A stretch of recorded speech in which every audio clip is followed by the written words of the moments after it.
Good morning students, it's Chandrakala here. Today we will start chapter number 3, that is laws of motion, and we will start our first section, that is contact and non-contact force. Actually forces can be divided on many bases, so accordingly we may get different kind of forces. Okay, basically naturally the forces are considered of 4 types, and here the division is done on the basis of physical contact with the object. So here we have 2 types of forces, one is contact and one is non-contact. As the name indicates, that contact forces are those forces which needs physical contact with object. That means, for example, if you have to kick a ball or football, then you have to touch your leg to the football, then only it will move in a particular direction. That means to apply the force we will have to make contact with that ball or football. Such forces are known as contact forces. And non-contact forces, that means obviously which do not need physical contact with object. Contact with object. Okay. For example, gravitational force, we know that any two bodies in the universe will attract each other, and when we give the examples of gravitational force, we say that the moon is revolving around the earth because of attraction, gravitational force. That means obviously the moon and earth are at some separation from each other, at a distance from each other, still they are having an attraction force between them. That means non-contact forces are those forces which do not need a physical contact with the object. Okay, first we will read some examples of contact forces, then we will see the non-contact forces. Our first topic is effect of force. We have learned many effect of forces, that force can change the shape and size of a body, and force can change the state of a body. That means it can take a body from rest to motion or motion to rest. It can accelerate the body or it can deaccelerate the body. Many effects of forces. It can also produce rotational effect in the body if the body is pivoted. Many effects we have learnt about force. Okay, and here only 2 are given. That means those effects which we will need in this chapter, only they have mentioned. The first thing given is it can change the state of body. That means state of body means it can take any body from rest to motion, or it can take that body from motion to rest. That means if a body is stationary at a place, if we will apply sufficient force in a particular direction, the body will start moving. That means it will come to motion. Similarly, if the body is already moving and if we will apply sufficient force from opposite direction or in opposite direction, then the body can come to rest also. So it's possible that it can change the state of body. Second thing is it can also change size and shape of body. That means deformation in the body. That means it can change its dimensions. Okay, if the body is a non-rigid body, then it can change its shape and size if the sufficient force is applied on it. These 2 things we already know, but from here we can get a new definition of force. Generally we know the definition of force, that simply a push or pull is known as force. So from these 2 definitions, these 2 effects, we can make a new definition of force.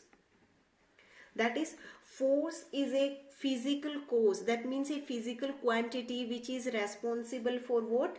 Which changes either says 2 things are there. Here we have learned 2 now. Either shape and size,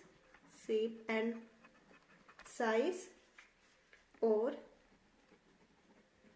state of body. That means force is a physical cause or a physical quantity which can change the shape and size of a body, or which can change the state of a body. That means which can change a body from rest to motion or motion to rest. This is the definition of the force. Next thing is types of contact forces. Types of contact forces. The first one given is frictional force. That means force of friction. Frictional force, the force of friction. That means a force which acts between the surface of the body and the surface area on which it is moving. That means if one box was placed on the floor of a room, then we have here two things. One is this floor of the room, that means this surface area, and the next thing is this box. So if we will make this box to move in a particular direction, then a force acts between both these surfaces. That means the surface area of this box and the surface area of floor. One force will act in opposite direction to our force. Obviously you are trying to make moment of this force. That means you want to make move this force, this box, whereas the friction force will try to stop it. That means the friction or the frictional force is always opposite to motion of the body, and it acts between two surface areas when one body is moving on another body or another surface area. Okay, that means for friction force we can say that an opposing force, because it will be always opposite to the motion of the body, an opposing force between surface or contact area, you can say, where the both the bodies are in contact, between contact area of both bodies. That means if one body is moving on a surface or on another body, then one force will act in opposite direction to motion between the surface areas or between the contact areas of both, and that force will be always in opposite direction to the force applied by us, or that force will be opposite to the motion of the body. That is known as friction force. And the second force is normal reaction force. Normal reaction force. Okay, when any object is placed on earth's surface, or you can consider if any small box is kept on your hand or on your head, anything.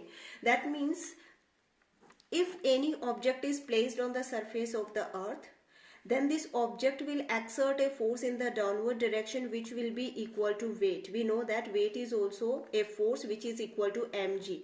Every body or every object in this universe will have some mass, and when it is kept on the surface of the earth, then that mass will get multiplied by acceleration due to gravity, and it will become weight, and weight is nothing but force. That means if a box is placed on the surface of the earth, it will exert a force in the downward direction which is known as weight. Okay, now this surface area will also exert an equal and opposite force on this box, and that force is known as normal reaction force. You see, as the name indicates, normal means perpendicular, because we know that the box will perpendicularly apply a force, that means weight, and this force is equal and opposite. That means the normal reaction force will be in the same direction, that means in the same line of the weight, but it will be in opposite direction. Since it is the reaction force of your weight, so it is known as reaction.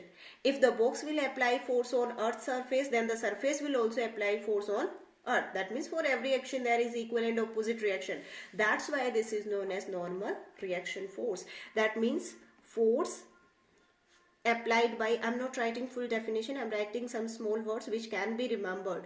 So that means the force opposite to weight, opposite and equal, both you can write, opposite and equal to weight. That is known as normal reaction force. Next, the third one is tension force.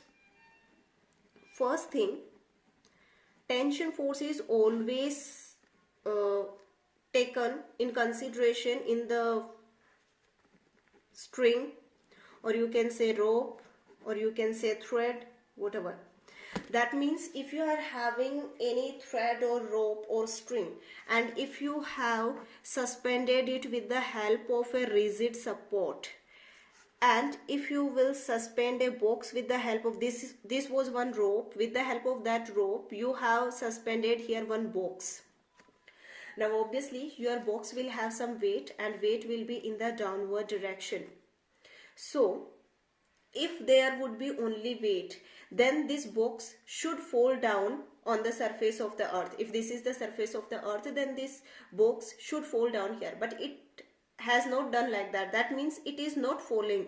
It means equal to this weight, somewhere some force is acting which is equal and opposite to this weight and balances this weight, and that force is known as tension force.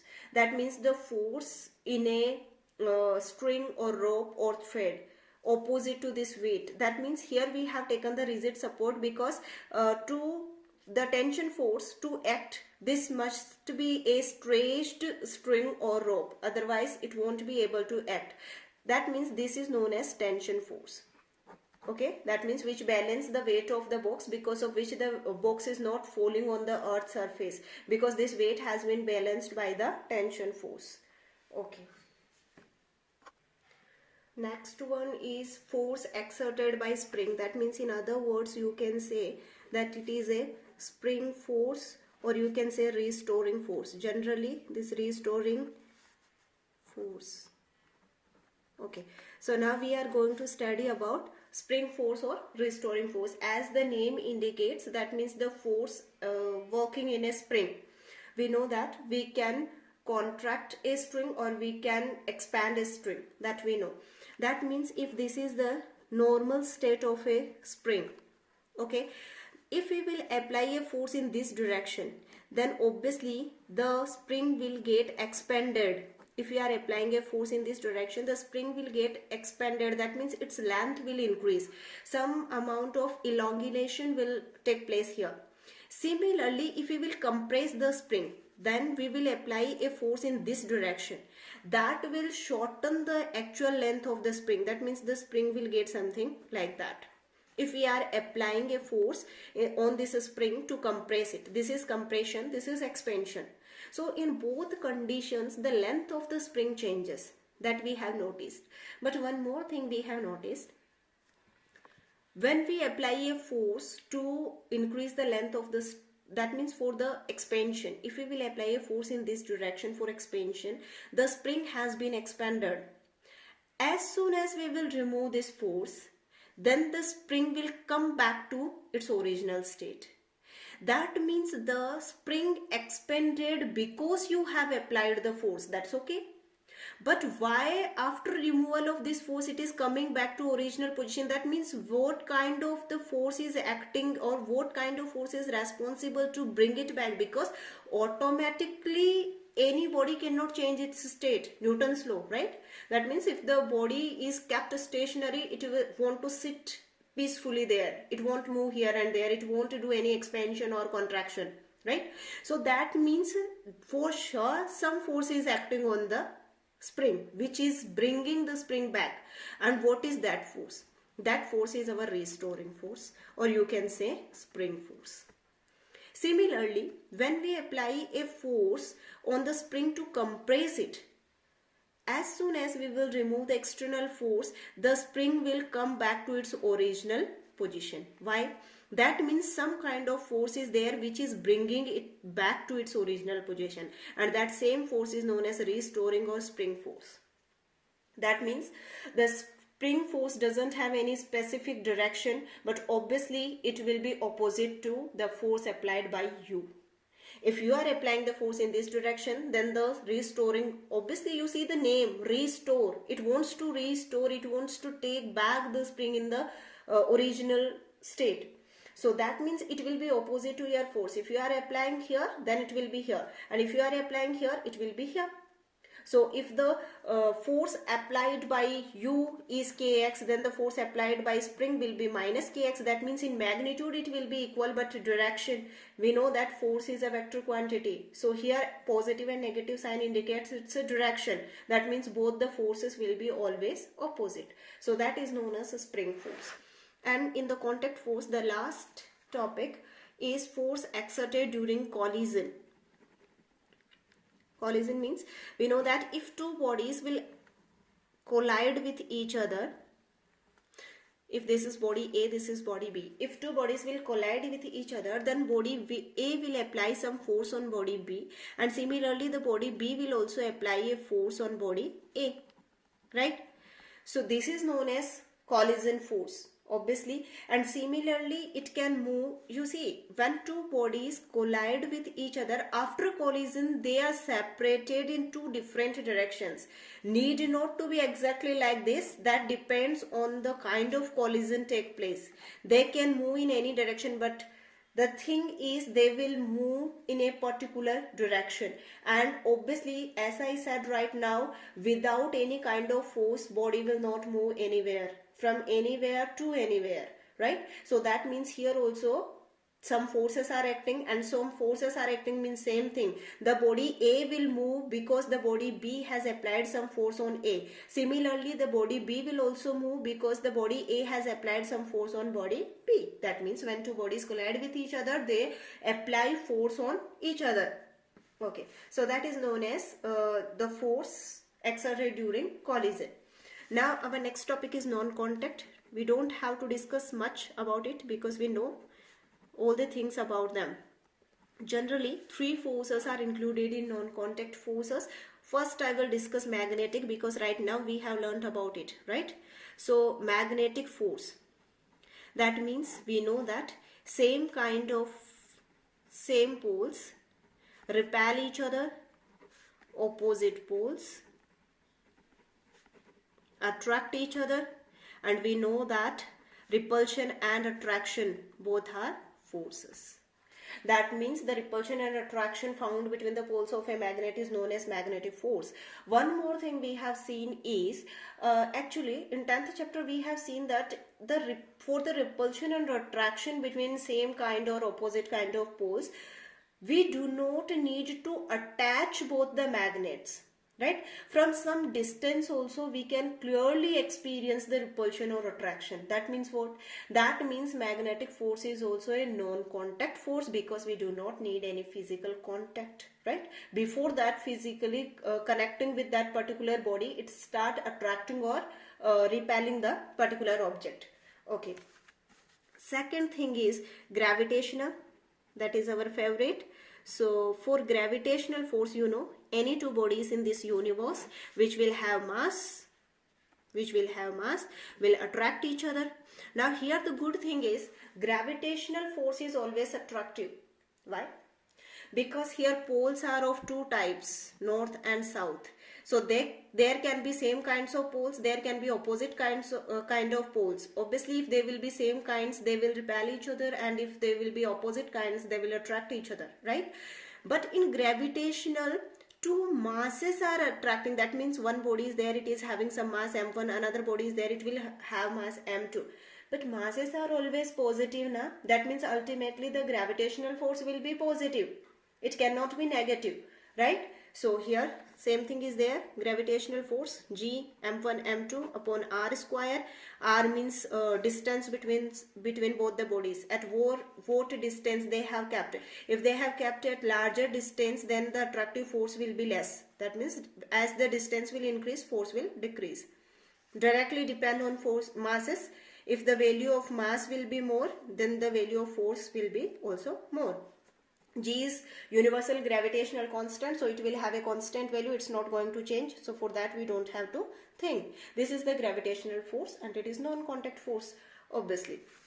Then the third one is electrostatic.